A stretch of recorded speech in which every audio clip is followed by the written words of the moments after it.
What's up, guys? I'm Chris Spags here, back with another Four Corners for today's 14-game NBA main slate, courtesy of Awesemo.com and presented by SuperDraft. We've got ourselves 14 games heading into Thanksgiving, the largest slate I've seen in the last few years doing this. So let's get that power of positivity in the air, and right now, please hit that like button. If you want to win a free month of Awesemo Plus, like the video and comment your top value play according to Draftkings salaries down below. Do have a winner who I'll announce from yesterday's video a bit later on, but right now, like the video and comment your top value play down below. But with 14 games, you know we've got no time to waste here in the Four Corners, so let's get right into our first corner of the top owned plays on Willie Cauley-Stein in a match versus Chicago, which there are 106.8 implied points for Golden State. Willie Cauley-Stein has 31% expected ownership on Draftkings, while he has 20% on FanDuel. Willie has seen over 28 minutes of court time in his last two games, and he could find a lot of success with the 49 rebounds per game Chicago allows, at a price that's simply too low for Willie right now. Another top owned play is Kemba Walker in a match versus Brooklyn, in which there are 110.8 implied points for Boston. Kemba gets 31% expected ownership on Draftkings, while he gets 28% on FanDuel. Kemba makes his return after neck issues with a low price and a weak Brooklyn defense across from him, but he may come with some risk after 3 straight games under 31 fantasy points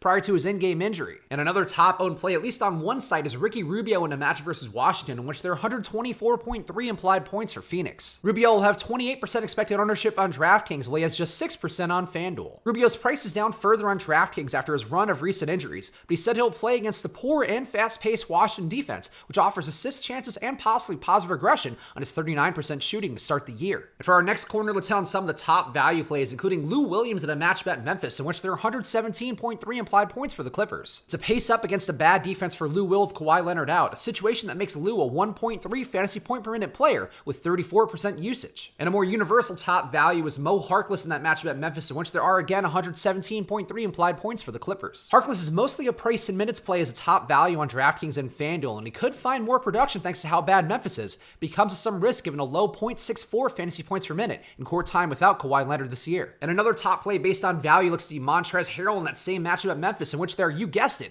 117.3 implied points for the Clippers. Harrell completes the Clippers' clean sweep on value thanks to the matchup and Harrell's own 1.3 fantasy points per minute in time without Kawhi, though he's less of a value play on FanDuel, where his price is up significantly on Draftkings. And it's a gigantic slate, so here are some of the other interesting items that I'm looking at right now, including Frank Kaminsky in a game versus Washington, in which there are 124.3 implied points for Phoenix. Kaminsky is near minimum price on FanDuel with Aaron Baines out, and while he looks fine on Draftkings, his value on FanDuel should drive his ownership much higher as a top value. Another important item to me is Jimmy Butler's questionable status at Houston in a game in which there are 110 implied points for Miami. Butler may miss the game with a quote-unquote illness, and with Justice Winslow returning on a minutes limit, there could be big opportunity given the pace and scoring Houston allows for Goran Dragic and Kendrick Nunn, 1.3 and 1.2 fantasy point per minute players respectively, with Butler off the court. And another important item is Chris Middleton's return versus Atlanta in a game in which there are 126.5 implied points for Milwaukee. Middleton will return on a minutes limit from his thigh injury, but his 23% usage takes just enough off the table, and it's hard to want Eric Bledsoe or even Giannis at elevated prices that account for the massive uptick in opportunity that these guys had without Middleton. And on a slate this big, you'll find a lot of these guys in our last corner, the lower owned dart throws, including Evan Fournier in a matchup at Cleveland, in which there are 103.8 implied points for Orlando. Fournier saw 37 minutes last game, and he had a decent day despite 5 for 16 shooting. He should see some easy scores going against Cleveland's not good 110 defensive efficiency rating. A somewhat surprising lower owned dart throw would be Anthony Davis in a matchup at New Orleans, in which there are 118.3 implied points for the Lakers. Davis projects for sub 5% ownership currently, but he's talked to the media about LeBron setting the bar for his return to New Orleans, as the 39 points that LeBron scored in his own return to Cleveland, and Davis stands to benefit from the pace and poor defense that New Orleans brings, with no Derek Favors available to stop him either. And another expensive lower owned dart throw is Karl Anthony Towns in a match with San Antonio, in which there are 113.5 implied points for Minnesota. Towns has over 60 fantasy points in his last 2 games, and he faces San Antonio, who has a poor 112 defensive efficiency rating, and even though they've slowed down their pace to attempt to stop the bleeding, this game could see some decent scoring tonight. So there you have it, that's what I'm seeing for tonight's monster of a slate. So right now, please hit that like button, and if you want to win a free month of Awesemo Plus courtesy of SuperDraft,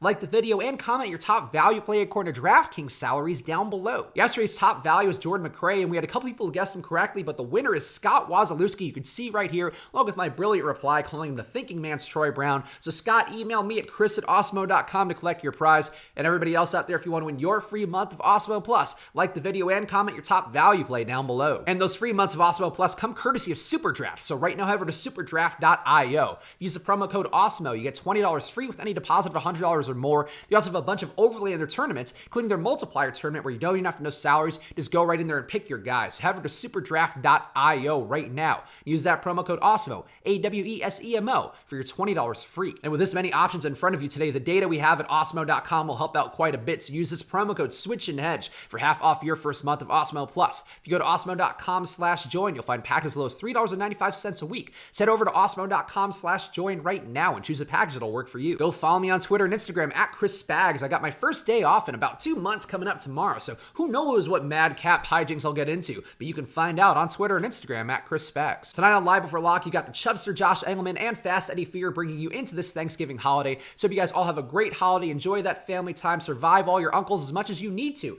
I'll be back with you guys again on Friday, so enjoy and see you guys again soon. Good luck.